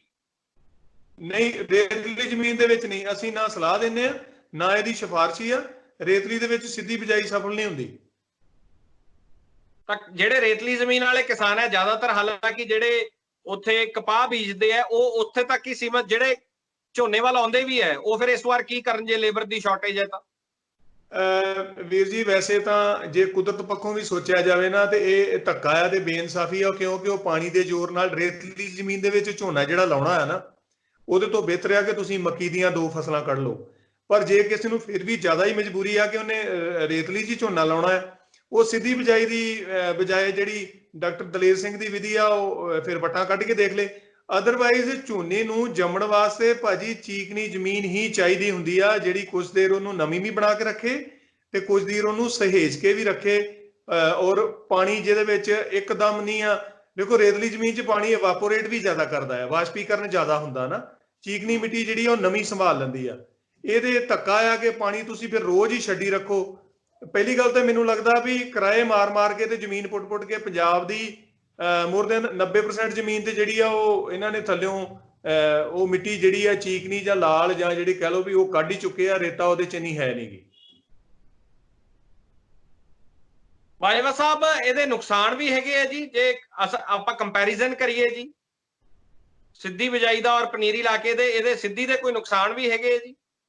ਇਹਦੇ ਵਿੱਚ ਭਾਜੀ ਜਿਹਨੂੰ ਸਮਝ ਨਹੀਂ ਨਾ, ਮੈਂ ਪਹਿਲਾਂ ਵੀ ਬੇਨਤੀ ਕੀਤੀ ਸੀ, ਜਿਹਨੇ ਪੂਰੇ ਮਨ ਦੇ ਨਾਲ ਪੂਰੀ ਸਮਝ ਦੇ ਨਾਲ ਪਹਿਲੇ ਦਿਨ ਤੋਂ ਇਹਦਾ ਅੱਧਾ ਟਾਈਮ ਤੇ ਹੈਗਾ ਆ ਕਿ ਇਹਦੀ ਤਿਆਰੀ ਉੱਤੇ ਸਮਾਂ ਲਾਉਣਾ, ਸਿੱਧੀ ਬਿਜਾਈ ਲਈ ਤਿਆਰ ਹੋਣਾ ਤੇ ਉਸ ਮੁਤਾਬਕ ਜ਼ਮੀਨ ਤਿਆਰ ਕਰਨੀ। ਉਹਦੇ ਤੋਂ ਬਾਅਦ ਫੇਲ ਹੋਣ ਦਾ ਕੋਈ ਡਰ ਨਹੀਂਗਾ। ਹਾਂ, ਤੁਸੀਂ ਅਗਰ ਬਿਲਕੁਲ ਸਿਫਾਰਿਸ਼ਾਂ ਦੇ ਉਲਟੇ ਚੱਲ ਕੇ ਬਹੁਤ ਗੇਤਾ ਝੋਨਾ ਲਾ ਦਿੰਦੇ ਜੇ, ਉਹ ਝੋਨਾ ਬਾਅਦ ਚ ਉਦੋਂ ਪੱਕਦਾ ਹੈ ਜਦੋਂ ਲੇਟਰ ਆਨ ਉਹ ਬਰਸਾਤਾਂ ਦਾ ਸੀਜ਼ਨ ਹੈ, ਉਹਦੇ ਵਿੱਚ ਕਿਸੇ ਦਾ ਕੋਈ ਕਸੂਰ ਨਹੀਂਗਾ। ਇਹਦੇ 'ਚ ਨੁਕਸਾਨ ਇਹੋ ਹੀ ਹੋ ਸਕਦਾ ਹੈ ਕਿ ਤੁਹਾਡੇ ਕੋਲ ਨਦੀਨਾਂ ਤੇ ਕੰਟਰੋਲ ਨਾ ਹੋਇਆ ਤੇ ਤੁਹਾਡਾ ਝਾੜ ਘਟਿਆ। ਇਹਦੇ ਵਿੱਚ ਪਾਣੀ ਦੀ ਵੀ ਬਚਤ ਆ, ਖਰਚੇ ਦੀ ਵੀ ਬਚਤ ਆ, ਤੇ ਝਾੜ ਜਿਹੜਾ ਆ ਉਹ ਜਿੰਨਾ ਆਮ ਰਵਾਇਤੀ ਕੱਦੂ ਦੀ ਫਸਲ ਨਾਲ ਨਿਕਲਦਾ ਆ ਉਹਦੇ ਬਰਾਬਰ ਹੀ ਨਿਕਲ ਜਾਂਦਾ। ਸਾਡੇ ਜਿਹੜੇ 6-7 ਵੀਰ ਨੇ ਉਹਨਾਂ ਦਾ, ਤੇ ਚਾਹੇ ਉਹ ਫਿਰੋਜ਼ਪੁਰ ਨੇ, ਤਰਨਤਾਰਨ ਨੇ, ਗੁਰਦਾਸਪੁਰ ਨੇ, ਉਹਨਾਂ ਦਾ ਤੇ ਆਮ ਨਾਲੋਂ 2-3 ਕੁਇੰਟਲ ਵੱਧ ਨਿਕਲ ਰਿਹਾ ਵਾ। ਇਸ ਕਰਕੇ ਉਹ ਤਾਂ ਵੈਸੇ ਹੀ ਅਲਟੀਮੇਟਲੀ ਦੂਜੇ ਨਾਲੋਂ 10-15 ਹਜ਼ਾਰ ਦੇ ਵਾਧੇ 'ਚ ਆ ਜਾਂਦੇ ਆ। ਨੁਕਸਾਨ ਇਹੀ ਆ ਕਿ ਤੁਹਾਡੇ ਕੋਲ ਨਦੀਨਾਂ ਦਾ ਪ੍ਰਬੰਧ ਨਾ ਹੋਇਆ, ਤੁਹਾਡਾ ਝੋਨਾ ਜਿਹੜਾ ਆ ਉਹ ਮਾੜਾ ਰਹਿ ਗਿਆ, ਤੁਸੀਂ ਉਹਦੀ ਲੋਹੇ ਦੀ ਜ਼ਿੰਕ ਦੀ ਘਾਟ ਨੂੰ ਪਹਿਚਾਣ ਨਾ ਕਰ ਸਕੇ, ਤੁਸੀਂ ਕਿਤੇ ਗਲਤੀ ਨਾਲ ਜ਼ਿਆਦਾ ਡਾਇਆ ਪਾਤੀ। ਜਦੋਂ ਆਪਾਂ ਜ਼ਮੀਨ ਦੇ ਵਿੱਚ ਜ਼ਿਆਦਾ ਡਾਇਆ ਪਾਉਂਦੇ ਆ ਨਾ, ਉਹਦੇ ਨਾਲ ਜ਼ਿੰਕ ਦੀ ਘਾਟ ਅਲਟੀਮੇਟਲੀ ਆਉਂਦੀ ਆ, ਇਹ ਇੱਕ ਫੈਕਟਰ ਆ। ਤੇ ਜਦੋਂ ਅਸੀਂ ਲੋੜ ਤੋਂ ਪਹਿਲਾਂ ਪਾਣੀ ਲਾ ਦਿੰਦੇ ਆ, ਜ਼ਮੀਨ ਦੇ ਮਸਾਮ ਬੰਦ ਕਰ ਦਿੰਦੇ ਆ, ਫਿਰ ਲੋਹੇ ਦੀ ਘਾਟ ਆਉਂਦੀ ਆ। ਪਰ ਜਿਹੜੇ ਸਾਡੇ ਕੋਲ ਹੁਣ ਦੇਸੀ ਓੜ ਪੋੜ ਨੇ, ਜਿਹੜੇ ਕਿ ਆ ਪਿਛਲੇ ਕੁਝ ਸਾਲਾਂ ਦੇ ਵਿੱਚ ਜਿਹੜੇ ਲੋਕ ਆਰਗੈਨਿਕ ਖੇਤੀ ਵਾਲੇ ਪਾਸੇ ਗਏ ਆ, ਜਾਂ ਜਿਨ੍ਹਾਂ ਨੂੰ ਫਿਕਰ ਹੋਇਆ ਆਪਣੀ ਸਿਹਤ ਦਾ, ਤੇ ਤੁਸੀਂ ਵੀ ਜ਼ਿਕਰ ਸੁਣਿਆ ਹੋਏਗਾ ਫਟਕੜੀ ਦਾ ਇਸਤੇਮਾਲ, ਹਿੰਗ ਦਾ ਇਸਤੇਮਾਲ, ਸਰੋਂ ਦੀ ਖਲ ਦਾ ਇਸਤੇਮਾਲ ਜਾਂ ਉਹਦੇ ਘੋਲ ਦਾ ਇਸਤੇਮਾਲ, ਫਿਰ ਜਿਹੜੀਆਂ ਸਾਡੇ ਕੋਲ ਜੈਵਿਕ ਕੁੱਲੀਆਂ ਨੇ, ਟ੍ਰਾਈਕੋਡਰਮਾ ਆ, ਸੂਡੋਮੋਨਾਸ ਆ, ਬਵੇਰੀਆ ਬੇਸੀਆਨਾ ਆ, ਔਰ ਨਿੰਮ ਦਾ, ਜਿਹਨੂੰ ਨਿੰਮ ਅਸਤਰ ਕਹਿੰਦੇ ਆ, ਨਿੰਮ ਦੇ ਪਾਣੀ ਦਾ, ਗੁੜ ਜਲ ਅੰਮ੍ਰਿਤ, ਜੀਵ ਅੰਮ੍ਰਿਤ, ਇਹ ਸਾਰੀਆਂ ਚੀਜ਼ਾਂ, ਬਾਇਓਜੈਮ ਐਂਜਾਈਮ, ਜਿਹੜਾ ਆਪਾਂ ਰਸੋਈ ਦਾ ਜਿਹੜਾ ਸਾਡਾ ਸਬਜ਼ੀਆਂ ਪਿਆਜ਼ਾਂ ਦਾ ਕਚਰਾ ਉਹ ਤੋਂ ਬਣਾ ਸਕਦੇ ਆ, ਉਹ ਸਾਰਾ ਕੁਝ ਸਿੱਧੀ ਬਿਜਾਈ ਦੇ ਵਿੱਚ ਜ਼ਿਆਦਾ ਲੱਗਦਾ ਜ਼ਮੀਨ ਨੂੰ, ਕਿਉਂਕਿ ਜ਼ਮੀਨ ਨੂੰ ਹਵਾ ਮਿਲ ਰਹੀ ਹੁੰਦੀ ਹੈ ਤੇ ਰੌਸ਼ਨੀ ਮਿਲ ਰਹੀ ਹੁੰਦੀ ਹੈ ਪ੍ਰੋਪਰ। ਇਹ ਬਜਾਏ ਇਹਦੇ ਕਿ ਜਿਹੜਾ ਖੜਾ ਪਾਣੀ ਅਸੀਂ 4 ਇੰਚ ਦੀ ਲੇਅਰ ਦਾ ਕੱਦੂ ਕਰਕੇ ਪਾਣੀ ਖਿਲਾਰਦੇ ਆ ਨਾ, ਸਭ ਤੋਂ ਵੱਡੀ ਮੌਜ ਤੁਹਾਨੂੰ ਹੋ ਜਾਣੀ ਆ ਭਾਜੀ, ਮੀਥੇਨ ਗੈਸ ਨਹੀਂ ਪੈਦਾ ਹੁੰਦੀ ਤੇ ਹੁਮਸ ਹੁੰਦਾ ਨਹੀਂ। ਹੁਮਸ ਕਰਕੇ ਜਿਹੜੇ ਉਹ ਕੀੜੇ ਮਕੌੜੇ ਤੇ ਉੱਲੀ ਦੀਆਂ ਬਿਮਾਰੀਆਂ, ਉਹ ਇਹਨੂੰ ਵੈਸੇ ਵੀ 90% ਨਹੀਂ ਲੱਗਦੀਆਂ। ਦੇਖੋ ਬਾਸਮਤੀ ਲਈ ਸਭ ਤੋਂ ਵੱਡਾ ਸਿਆਪਾ ਜਿਹੜਾ ਨਾ 1509 ਦੇ 1121 ਲਈ, ਉਹ ਹੈਗਾ ਫੁੱਟ ਰੋਡ, ਜਿਹਨੂੰ ਉਹ ਜੜ ਦਾ ਗਾਲਾ ਕਹਿੰਦੇ ਆਪਾਂ, ਕੋਈ ਝੰਡਾ ਰੋਗ ਕਹਿੰਦਾ ਆ। ਉਹ ਸਿੱਧੀ ਬਿਜਾਈ ਦੇ ਵਿੱਚ 95% ਆਉਂਦਾ ਹੀ ਨਹੀਂ। ਬਾਜਵਾ ਸਾਹਿਬ, ਇੱਕ ਗੱਲ ਹੈ ਕਿ ਜੇ ਇੰਨੇ ਫਾਇਦੇ ਨੇ ਔਰ ਤੁਸੀਂ ਜਿਸ ਤਰ੍ਹਾਂ ਦੀ ਵਿਧੀ ਦੱਸ ਰਹੇ ਹੋ, ਫਿਰ ਇਹ ਪ੍ਰਚਲਿਤ ਕਿਉਂ ਨਹੀਂ ਹੋਈ? ਫਿਰ ਕਿਸਾਨ ਦੂਜੇ ਪਾਸੇ ਨੂੰ ਕਿਉਂ ਭਜਦਾ ਹੈ? ਪਨੀਰੀ ਦੇ ਮਗਰ ਕਿਉਂ ਭਜਦੇ ਆ ਅਸੀਂ? ਵੀਰ ਜੀ, ਸਾਡਾ ਲਾਈ ਲੱਗ ਪੁਣਾ ਤੇ ਲਕੀਰ ਦੇ ਫਕੀਰ ਹੋਣਾ। ਅਸੀਂ ਉਹ ਲੋਕ ਆ, ਜਦੋਂ ਕਿਸੇ ਨੂੰ ਅਸੀਂ ਕਹਿੰਦੇ ਆ ਨਾ ਵੀ ਵੀਰ ਤੂੰ ਅੱਗ ਨਾ ਲਾ, ਉਹਦਾ ਇਹ ਵੀ ਜਵਾਬ ਹੁੰਦਾ ਸਾਰੇ ਲਾ ਰਹੇ ਆ। ਉਹਨੂੰ ਜਦੋਂ ਕਹੀਦਾ ਸਾਡੇ ਪਾਣੀ ਦਾ ਕੀ ਬਣੂਗਾ, ਉਹਨਾਂ ਦਾ ਸਾਰਿਆਂ ਦਾ ਇੱਕ ਸਾਂਝਾ ਜਵਾਬ ਹੁੰਦਾ, ਸਾਰਿਆਂ ਦੇ ਨਾਲ ਹੀ ਆ, ਜਿੱਥੇ ਸਾਰੇ ਮਰਨਗੇ ਆਪਾਂ ਵੀ ਮਰਾਂਗੇ। ਇਹ ਜਿਹੜੀ ਸਾਡੀ ਉਲਾਰ ਬਿਰਤੀ ਆ ਨਾ, ਹੁਣ ਜਿਹੜੇ ਬੰਦਿਆਂ ਨੇ ਅੱਜ ਤੋਂ 10 ਸਾਲ ਪਹਿਲਾਂ ਸ਼ੁਰੂ ਕਰ ਲਿਆ, ਉਹਨਾਂ ਦੇ ਮਨ 'ਚ ਕਿਤੇ ਨਾ ਕਿਤੇ ਇਹ ਸੋਚ ਸੀ ਕਿ ਯਾਰ ਇਹ ਸਦਾ ਤੇ ਚੱਲਣਾ ਨਹੀਂਗਾ। ਦੇਖੋ ਝੋਨਾ ਲਾਉਣਾ ਸਾਡੀ ਮਜਬੂਰੀ ਇਸ ਕਰਕੇ ਆ ਕਿ ਝੋਨਾ ਜਿਹੜਾ ਵਾ ਉਹ ਸਾਨੂੰ MSP ਦਿੰਦਾ ਆ ਘੱਟੋ ਘੱਟ। ਉਹਦੇ ਸਾਨੂੰ ਪਤਾ ਹੁੰਦਾ ਕਿ ਜੇ ਮੇਰਾ 30 ਕੁਇੰਟਲ ਨਿਕਲ ਆਇਆ ਤੇ ਮੇਰਾ ਉੱਤੇ 50-55 ਹਜ਼ਾਰ ਰੁਪਇਆ ਬਣ ਜਾਣਾ। ਜਦ ਤੱਕ ਇਹ MSP ਦੀ ਸਥਿਤੀ ਹੈ, ਸਾਡੀ ਮਜਬੂਰੀ ਆ। ਨਹੀਂ ਤੇ ਝੋਨਾ ਜਿਹੜਾ ਸਭ ਤੋਂ ਵੱਡਾ ਰਾਖਸ਼ ਆ ਪੰਜਾਬ ਦੀ ਡਾਇਵਰਸਿਟੀ ਨੂੰ ਖਤਮ ਕਰਨ ਵਾਲਾ, ਅਸੀਂ 63 ਫਸਲਾਂ ਤੋਂ 2 ਫਸਲਾਂ ਤੇ ਆਏ ਆ, ਕਣਕ ਝੋਨੇ ਦੇ ਚੱਕਰ ਤੇ। ਉਹ ਸਾਰੀ ਮਿਹਰਬਾਨੀ ਇਹਦੀ ਹੈ ਝੋਨੇ ਦੀ। ਤੇ ਜਿਹੜੀਆਂ ਬਾਅਦ ਚ ਨਾਂ ਦੀਆਂ ਬਾਸਮਤੀ ਵੈਰਾਈਟੀਆਂ ਆਈਆਂ, ਜਿਨ੍ਹਾਂ ਕਰਕੇ ਚਲੋ ਲੋਕਾਂ ਨੇ ਪੈਸੇ ਵੀ ਵਟਿਆ। ਅਦਰਵਾਈਜ਼ ਪੰਜਾਬੀਆਂ ਨੂੰ ਤਾਂ ਸਿਰਫ ਜਿਹੜਾ ਏਰੀਆ ਬਣਦਾ ਹੈ ਸਪੈਸੀਫਿਕਲੀ, ਜਿਹੜਾ ਪਹਿਲਾਂ ਤੋਂ ਨਿਰਧਾਰਿਤ ਸੀ, ਉੱਥੇ ਹੀ ਬਾਸਮਤੀ ਲੱਗਣੀ ਚਾਹੀਦੀ ਸੀ। ਬਾਕੀ ਤੇ ਜੇ ਹੁਣ ਨਰਮੇ ਵਾਲੇ ਵੀ ਲਾਉਣ ਲੱਪਣ ਤੇ ਉਹਦੇ ਕਰਕੇ ਜਿਹੜਾ ਸੰਕਟ ਖੜਾ ਤੁਹਾਡੇ ਸਾਹਮਣੇ ਆ। ਹੁਣ ਇਹ ਪ੍ਰਚਲਿਤ ਤਾਂ ਨਹੀਂ ਹੋਈ ਕਿ ਜਦ ਤੱਕ, ਮੈਂ ਪਹਿਲਾਂ ਵੀ ਬੇਨਤੀ ਕੀਤੀ ਹੈ, ਜਦੋਂ ਤੱਕ ਸਾਡੇ ਸਿਰ ਤੋਂ ਪਾਣੀ ਨਹੀਂ ਨਾ ਲੰਘ ਜਾਂਦਾ, ਅਸੀਂ ਜਾਗਦੇ ਨਹੀਂ। ਪਰ ਮੈਨੂੰ ਇਸ ਗੱਲ ਦਾ ਵੀ ਮਾਣ ਆ ਵੀ ਜਿਹੜੇ ਪੰਜਾਬੀ ਨੇ, ਜਦੋਂ ਹੁਣ ਸਿਰ ਤੇ ਪੈ ਜਾਂਦੀ ਆ, ਉਹਨੂੰ ਇਹਨਾਂ ਨੇ ਬੜੇ ਤਰੀਕੇ ਨਾਲ ਕਿਸੇ ਨਾ ਕਿਸੇ ਤਰ੍ਹਾਂ ਉਹਨੂੰ ਸਮੇਟ ਲਾਣਾ ਵਾ। ਸਾਰੇ ਹਿੰਦੁਸਤਾਨ 'ਚ ਬੁਰਾ ਹਾਲ ਆ, ਪਰ ਸਾਡੇ ਲੋਕ ਜਿਹੜੇ ਆ, ਵੇਖੋ ਅਸੀਂ ਕਣਕਾਂ ਵੀ ਸਾਰੇ ਹੁਣ ਭੰਡਾਰ ਭਰ ਦਿੱਤੇ ਆ, ਔਰ ਝੋਨਾ ਵੀ ਤੁਸੀਂ ਵੇਖ ਲਿਓ। ਡੈਫੀਨੇਟਲੀ ਲੇਬਰ ਜਿਹੜੀ ਚਲੋ ਨਹੀਂ ਆ ਸਕੀ, ਜਿਹੜੀ ਉੱਥੋਂ ਆਉਣੀ ਸੀਗੀ ਝੋਨਾ ਲਾਉਣ ਵਾਲੀ, ਜਿਹੜੇ ਇੱਥੋਂ 10-10.5 ਲੱਖ ਗਏ, ਉਹਨਾਂ 'ਚ ਝੋਨਾ ਲਾਉਣ ਵਾਲਾ ਕੋਈ ਵੀ ਨਹੀਂ ਆ, ਉਹ ਤੇ ਰੇਹੜੀਆਂ ਵਾਲੇ ਸੀਗੇ। ਰੇਹੜੀਆਂ ਤੋਂ ਮੈਨੂੰ ਯਾਦ ਆ ਗਿਆ, ਤੁਸੀਂ ਵੀ ਪਿਛਲੇ ਦਿਨਾਂ 'ਚ ਬੜਾ ਹੋਕਾ ਦਿੱਤਾ ਹੈ ਵੀ ਯਾਰ ਜਿਹੜੇ ਬੰਦੇ ਨਹੀਂ ਬਾਹਰ ਜਾਣਾ ਚਾਹੁੰਦੇ, ਜਾਂ ਛੋਟੇ ਫਾਰਮਰ ਨੇ, ਜਾਂ ਜਿਹੜੇ ਘੱਟ ਪੜ੍ਹੇ ਲਿਖੇ ਆ, ਜਿਹੜੇ ਉਤਸ਼ਾਹੀ ਲੋਕ ਆ, ਉਹ ਇਹਨਾਂ ਧੰਦਿਆਂ ਵੱਲ ਲਾਉਣ। ਭਾਜੀ ਉਹਨਾਂ ਵਾਸਤੇ ਸਪੇਸ ਬਣ ਗਈ ਆ। ਹੁਣ ਮੈਂ ਗੋਲ ਗੱਪੇ 버ਗਰ ਰੇਹੜੀ ਜਿਹੜੇ ਲੋਕਲ ਬੰਦੇ ਲਾਉਣ, ਉਹ 10.5 ਲੱਖ ਤੇ ਚਲ ਗਏ ਨੇ ਆਪਣੇ ਘਰਾਂ ਨੂੰ, ਤੇ ਝੋਨਾ ਲਾਉਣ ਵਾਲੇ ਉਦਾਂ ਨਹੀਂ ਆਏ। ਤੇ ਝੋਨਾ ਲਾਉਣ ਦੀ ਵੀ ਸਮੱਸਿਆ, ਚਲੋ ਮੰਨ ਲਓ ਜੇ ਕਿਸੇ ਕੋਲ ਮਸ਼ੀਨ ਦਾ ਨਾ ਵੀ ਪ੍ਰਬੰਧ ਹੋਵੇ, ਜਾਂ ਦੇਸੀ ਤਰੀਕਾ ਵੀ ਉਹਨੂੰ ਨਹੀਂ ਆਉਂਦਾ, ਤੇ ਜਿਹੜੇ ਹੁਣ ਘਰਾਂ 'ਚ ਵਿਹਲੇ ਬੈਠੇ ਆ, ਜਿਨ੍ਹਾਂ ਨੂੰ ਮਹੀਨੇ ਦੀ ਕੋਈ ਤਨਖਾਹ ਜਾਂ ਵੱਧੀ ਆਮਦਨ ਆ ਰਹੀ ਆ, ਉਹਨਾਂ ਦਾ ਫਰਜ਼ ਬਣਦਾ ਆ ਕਿ ਹੁਣ ਕਿਸਾਨਾਂ ਦੀ ਮਦਦ ਕਰਨ ਜਾ ਕੇ। ਜ਼ਮੀਨਾਂ ਦੇ ਵਿੱਚ ਜਿਹੜੀ ਮਨਰੇਗਾ ਵਾਲੀ ਲੇਬਰ ਸਾਰੀ ਵਿਹਲੀ ਖਾਣ ਗਿੱਜੀ ਸੀ, ਉਹ ਸਾਰੇ ਝੋਨਾ ਹੀ ਲਾਉਣਗੇ। ਲੱਗ ਹੀ ਜਾਂਦਾ ਹੁੰਦਾ, ਤੁਸੀਂ ਵੇਖਿਓ ਸਾਰਾ ਕੁਝ ਹੋ ਜਾਣਾ ਆ।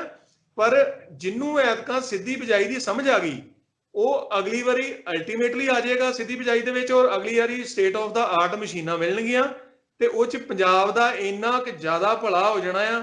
ਜਿਹੜਾ ਇਹਨਾਂ ਦਾ ਖਰਚਾ ਬਚਣਾ ਜਾਂ ਪਾਣੀ ਬਚਣਾ 40%, ਉਹਨੂੰ ਛੱਡ ਦਿਓ, ਜਿਹੜਾ এনवायरमेंट ਦਾ ਫਾਇਦਾ ਹੋ ਜਾਣਾ। ਤੇ ਜਿਹੜੀਆਂ ਅਲਾਈਡ ਫਸਲਾਂ ਜਿਹੜੀਆਂ ਖੱਬੇ ਸੱਜੇ ਲੱਗੀਆਂ ਹੁੰਦੀਆਂ, ਜਿਨ੍ਹਾਂ ਨੂੰ ਝੋਨੇ ਦੇ ਕੀੜੇ ਮਕੌੜੇ ਪਰੇਸ਼ਾਨ ਕਰਦੇ ਨੇ, ਉਹ ਵੀ ਵਧੀਆ ਤਰੀਕੇ ਨਾਲ ਹੋਣੀਆਂ ਸ਼ੁਰੂ ਹੋ ਜਾਣਗੀਆਂ। ਤੇ ਜ਼ਹਿਰਾਂ ਖਾਦਾਂ ਦਾ ਜਿਹੜਾ ਹੈਗਾ ਆ ਵਰਤੋਂ, ਉਹ ਬਿਲਕੁਲ ਤੁਸੀਂ ਵੇਖਿਓ ਕਿ 50% ਘਟ ਜਾਏਗੀ। ਬਾਜਵਾ ਸਾਹਿਬ, ਛੋਟਾ ਤੇ ਸੀਮਤ ਕਿਸਾਨ ਹੈ ਜਿਹੜਾ, ਉਹ ਡਰਿਲ ਮਸ਼ੀਨਾਂ ਕਿੱਥੋਂ ਲਿਆਊਗਾ ਜੀ? ਔਰ ਖੜੇ ਪੈਰ ਉਹ ਕਿੱਥੋਂ ਲੈ ਲਊਗਾ ਜਿਹਨੇ ਹੁਣ ਤਾਈਂ ਕੀਤੀ ਨਹੀਂ ਸਿੱਧੀ ਬਿਜਾਈ ਕਦੇ? ਮੈਂ ਪਹਿਲਾਂ ਬੇਨਤੀ ਕੀਤੀ, ਲੋੜ ਹੀ ਨਹੀਂ। ਜਿਹੜਾ 5 ਏਕੜ ਦਾ ਭਾਜੀ ਕਿਸਾਨ ਆ ਨਾ, ਅੱਜ ਮੈਂ ਪਹਿਲੀ ਵਾਰੀ ਤੁਹਾਡੇ ਨਾਲ ਇੱਕ ਇੰਕਸ਼ਾਫ ਕਰ ਰਿਹਾ ਆ, ਕੁਝ ਸਰਚ ਇਹ ਵੀ ਚੱਲ ਰਹੀ ਆ, ਸਾਡੀ ਵੀ ਨਜ਼ਰ ਆ, ਅਸੀਂ ਸ਼ੋਅ ਨਹੀਂ ਕੀਤਾ। ਅਸੀਂ ਇਸ ਵਾਰੀ ਇੱਕ ਹੈਂਡ ਰਿਡਨ ਜਿਹੜੀਆਂ ਮਸ਼ੀਨਾਂ ਨੇ, ਇੱਕ ਦੋ ਉਹਨਾਂ ਦਾ ਅਸੀਂ ਕਰ ਲੈਣਾ ਟਰਾਇਲ। ਉਹਦੇ ਵਿੱਚ ਕੀ ਆ ਕਿ ਜਿਹੜਾ 4-5 ਕਿੱਲੇ ਵਾਲਾ ਆ, ਉਹ ਬੜੇ ਆਰਾਮ ਨਾਲ ਰੋਜ਼ ਦਾ 1-1 ਕਿੱਲਾ ਕਰਕੇ 2 ਹੀ ਬੰਦੇ ਆਪਣੀ ਝੋਨੇ ਦੀ ਸਿੱਧੀ ਬਿਜਾਈ ਕਰ ਲੈਣਗੇ। ਕੋਈ ਜ਼ਰੂਰਤ ਨਹੀਂ ਆ ਵੱਡੀਆਂ ਮਸ਼ੀਨੀਆਂ, ਵੱਡਿਆਂ ਟਰੈਕਟਰਾਂ ਦੀ।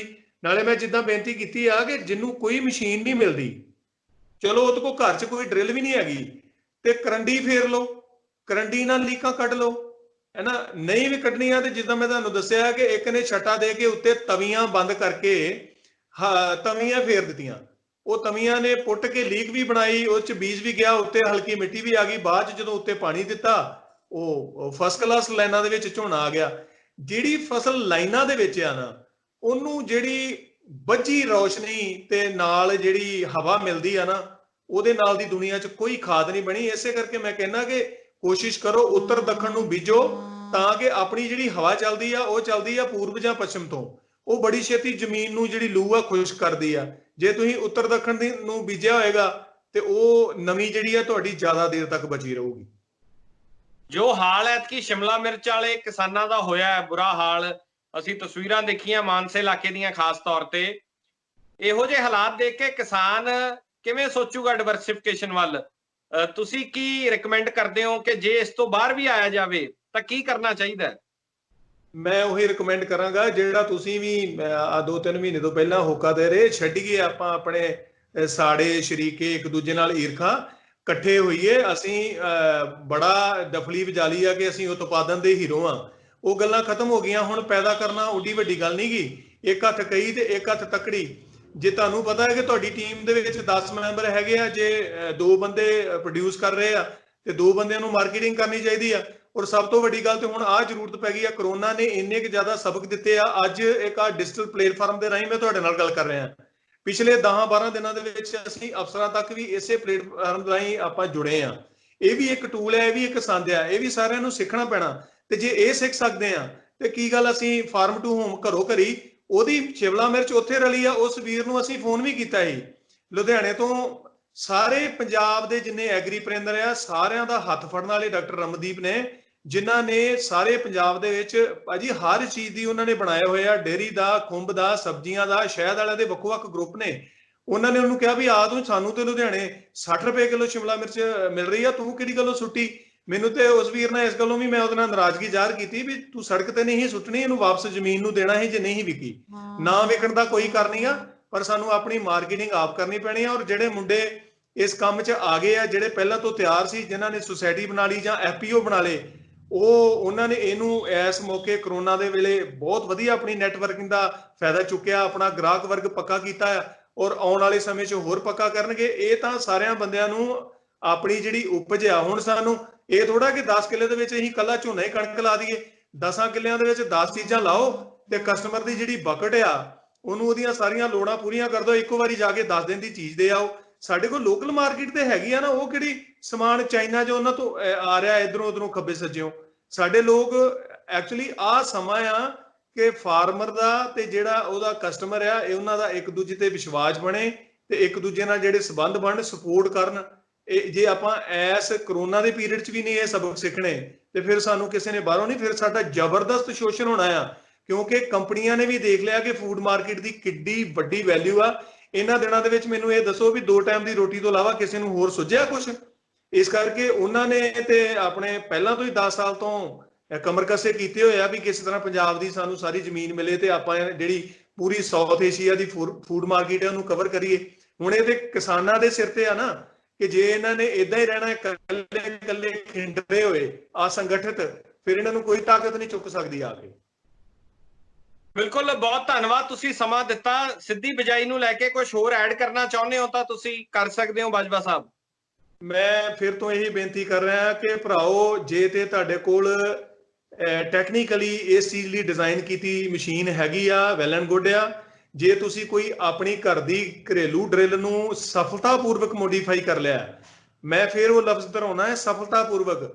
ਅਦਰਵਾਈਜ਼ ਜੁਗਾੜਾਂ ਦੇ ਪਿੱਛੇ ਨਾ ਜਾਇਓ, ਜੁਗਾੜਾਂ ਨਾਲ ਇਸ ਚੀਜ਼ ਨੂੰ ਅਟੈਂਪਟ ਨਾ ਕਰਿਓ। ਉਹਦੇ ਤੋਂ ਕਿਤੇ ਬਿਹਤਰ ਹੈ ਕਿ ਜਿਹੜੇ ਮੈਂ ਤੁਹਾਨੂੰ ਦੇਸੀ ਤਰੀਕੇ ਦੱਸੇ ਆ, ਦੇਸੀ ਤਰੀਕੇ ਨਾਲ ਉਹ ਬੀਜ ਲਓ, ਤੁਸੀਂ ਸਫਲ ਹੋ ਜਾਓਗੇ।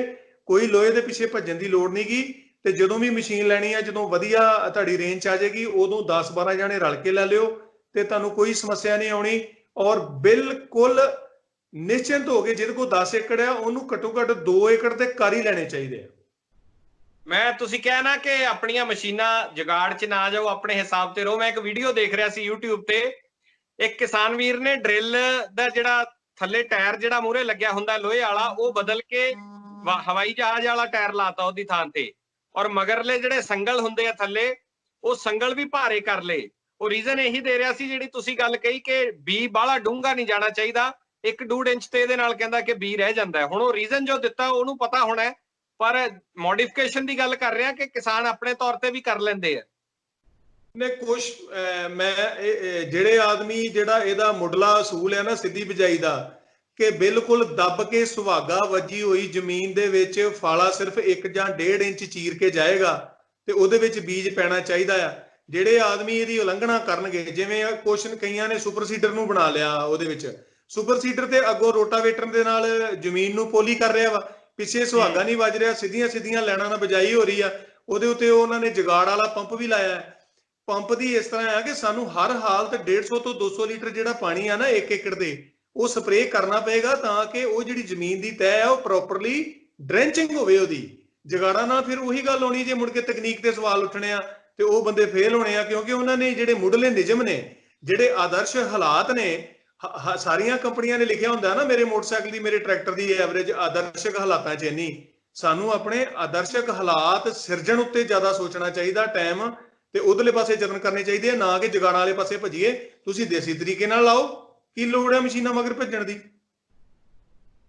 ਬਿਲਕੁਲ ਠੀਕ ਹੈ, ਬਹੁਤ ਧੰਨਵਾਦ, ਤੁਸੀਂ ਸਮਾਂ ਦਿੱਤਾ, ਬਹੁਤ ਸ਼ੁਕਰੀਆ। ਔਰ ਆਸ ਕਰਦੇ ਹਾਂ ਕਿ ਤੁਹਾਡੀ ਗੱਲ ਬਹੁਤ ਸਾਰੇ ਕਿਸਾਨਾਂ ਤੱਕ ਜਾਊਗੀ ਔਰ ਉਹ ਸਮਝਣਗੇ ਇਸ ਗੱਲ ਨੂੰ।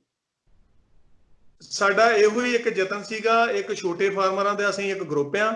ਮੈਂ ਆਪਣੇ ਜਿੰਨੇ ਵੀ ਮੇਰੇ ਸਾਥੀ ਕਿਸਾਨ ਨੇ, ਸਾਡੇ ਦੋਵੇਂ ਗਰੁੱਪ ਨੇ, ਸਾਡੇ ਜਿਹੜੇ ਮੈਂਟਰ ਨੇ ਡਾਕਟਰ ਰਮਨਦੀਪ ਹੁਣੀ, ਜਿੰਨੇ ਵੀ ਮੇਰੇ ਸਾਥੀ ਐਗਰੀਪ੍ਰੈਂਦਰ ਨੇ, ਸਾਰੇ ਪੰਜਾਬ ਵਾਲੇ, ਸਾਰਿਆਂ ਵੱਲੋਂ ਹੱਥ ਜੋੜ ਕੇ ਸਾਰੇ ਪੰਜਾਬ ਦੇ ਕਿਸਾਨਾਂ ਨੂੰ ਕਹਿਣਾ ਆ ਕਿ ਭਰਾਓ, ਇਹ ਕੋਈ ਰਾਕਟ ਸਾਇੰਸ ਨਹੀਂ, ਕੋਈ ਹਵਾ ਨਹੀਂ ਆ।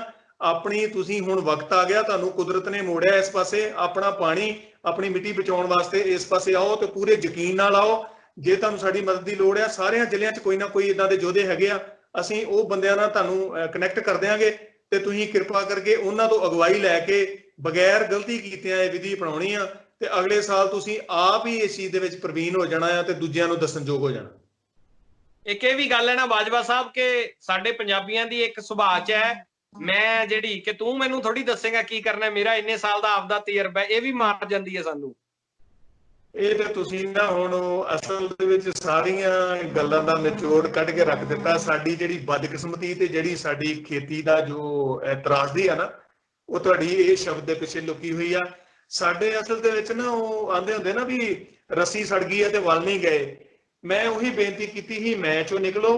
ਮੈਂ ਚੋਂ ਨਿਕਲਦਾ ਇਸ ਕਰਕੇ ਆ ਕਿ ਮੈਂ ਵੱਡੇ ਫਾਰਮਰਾਂ ਨੂੰ ਖਾਸ ਕਰਕੇ ਬੇਨਤੀ ਕਰਦਾ ਆ ਕਿ ਭਰਾਓ, ਜੇ ਤੁਸੀਂ ਛੋਟਿਆਂ ਦਾ ਨਾ ਹੱਥ ਫੜਿਆ ਤੇ ਤੁਸੀਂ ਵੀ ਰਗੜੇ ਜਾਓਗੇ। ਅਸੀਂ ਛੋਟੇ ਕਿਸਾਨ ਆ, ਅਸੀਂ ਜਿੰਨੀ ਵੀ ਇਹ ਕਹਿ ਲਓ ਵੀ ਇਹ ਯਤਨ ਕਰ ਰਹੇ ਆ ਨਾ ਸੋਸ਼ਲ ਮੀਡੀਆ ਤੇ ਜਾਂ ਇਹ ਜਾਣਕਾਰੀ ਕਿਸਾਨਾਂ ਤੱਕ ਪਹੁੰਚਾਉਣ ਦੀ, ਉਹਦੇ ਵਿੱਚ ਛੋਟੀ ਕਿਸਾਨੀ ਦਾ ਹੀ ਦਰਦ ਛੁਪਿਆ ਹੋਇਆ ਆ। ਜੇ ਅਸੀਂ ਇੱਕ ਦੂਜੇ ਦੀ ਬਾਂਹ ਨਾ ਫੜੀ, ਇਤਿਹਾਸ ਆ, ਪੰਜਾਬ ਨੂੰ ਪੰਜਾਬੀ ਬਚਾਉਣਗੇ, ਅਸੀਂ ਇੱਕ ਦੂਜੇ ਦੀ ਬਾਂਹ ਫੜ ਲਈਏ, ਸਾਨੂੰ ਲੋੜ ਹੀ ਨਹੀਂ ਕਿਸੇ ਦੀ। ਔਰ ਸਾਡੇ ਭਰਾ ਇੰਨੇ ਬੈਠੇ ਆ NRI, ਉਹਨਾਂ ਕੋਲ ਕੋਈ ਮੋਟਿਵ ਹੀ ਨਹੀਂ, ਉਹਨਾਂ ਨੂੰ ਕੋਈ ਨਜ਼ਰ ਹੀ ਨਹੀਂ ਆ ਰਿਹਾ ਵੀ ਕਿਸ ਚੀਜ਼ ਤੇ ਅਸੀਂ ਇਹਨਾਂ ਦੀ ਮਦਦ ਕਰੀਏ। ਜੇ ਹੁਣ ਅਸੀਂ ਆਪਣੀ ਗਰੁੱਪ ਬਣਾ ਕੇ ਜੇ ਸੰਦ ਵੀ ਲੈਣੇ ਆ ਜਾਂ ਮਾਰਕੀਟਿੰਗ ਕਰਨੀ ਆ, ਤੇ ਹਰ ਪਿੰਡ ਦੇ ਵਿੱਚ 30-40 NRI ਨੇ, ਉਹ ਸਾਡੀ ਮਦਦ ਨਹੀਂ ਕਰ ਸਕਦੇ।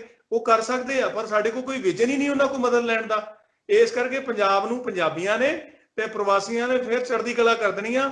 ਸਾਨੂੰ ਆਪਣੀ ਮੈਂ ਨੂੰ ਮਾਰਨਾ ਪੈਣਾ, ਇਸ ਗੱਲ ਨਾਲ ਮੈਂ ਤੁਹਾਡੇ ਨਾਲ ਸਹਿਮਤ ਹਾਂ। ਬਹੁਤ ਧੰਨਵਾਦ ਜੀ, ਸ਼ੁਕਰੀਆ। ਹੋਰ ਜੀ, ਤੁਹਾਡਾ ਵੀ ਬਹੁਤ ਬਹੁਤ ਧੰਨਵਾਦ ਜੀ। ਸਤਿ ਸ਼੍ਰੀ ਅਕਾਲ ਜੀ। ਸਤਿ ਸ਼੍ਰੀ ਅਕਾਲ। ਜੇ ਤੁਸੀਂ ਕੈਨੇਡਾ ਸਟੂਡੈਂਟ ਵੀਜ਼ੇ ਤੇ ਜਾਣਾ ਚਾਹੁੰਦੇ ਹੋ ਪਰ ਆਇਲਸ ਵਿੱਚ ਓਵਰਆਲ ਤਾਂ 6 ਆ ਗਏ, ਇੱਕ ਵਿੱਚ 5.5 ਬੈਂਡ ਕਰਕੇ ਡਰਦੇ ਹੋ, ਜਾਂ ਕੈਨੇਡਾ ਦਾ ਸਟੂਡੈਂਟ ਵੀਜ਼ਾ ਰਿਫਿਊਜ਼ ਕਰਵਾ ਬੈਠੇ ਹੋ, ਜਾਂ ਸਟੱਡੀ ਗੈਪ ਜ਼ਿਆਦਾ ਹੋਣ ਕਰਕੇ ਸੋਚਦੇ ਹੋ ਕਿ ਕਿਤੇ ਰਿਫਿਊਜ਼ਲ ਨਾ ਆ ਜਾਵੇ, ਤੇ ਅੱਜ ਹੀ ਪਿਰਾਮਿਡ ਈ ਸਰਵਿਸਿਜ਼ ਨੂੰ ਮਿਲੋ ਔਰ ਕੈਨੇਡਾ ਜਾਣ ਦੇ ਆਪਣੇ ਸੁਪਨੇ ਨੂੰ ਸਾਕਾਰ ਕਰੋ।